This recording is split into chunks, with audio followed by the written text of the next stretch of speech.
Okay, so for this video I'm going to be going over two equations that were solved incorrectly, and hopefully show you how to solve them correctly.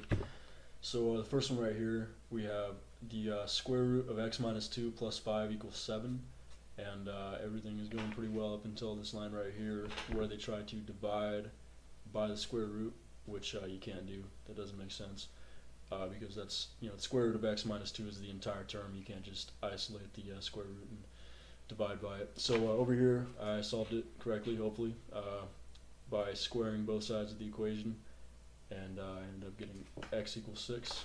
So there's that one. The second one is a little more complicated.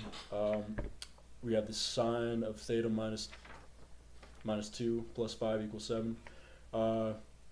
So where they went wrong was pretty similar to the last one.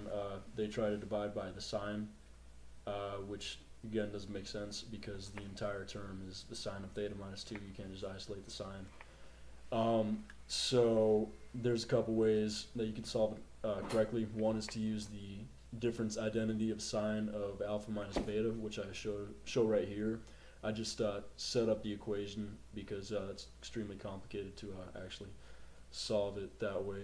The easier way would just be to get rid of the sine by finding the arc sine of both sides, and if you do that, plug that into your calculator, you're going to end up with theta equals arc sine of 2 plus 2, and again, you can just plug that into your calculator. Much easier that way. So there you go.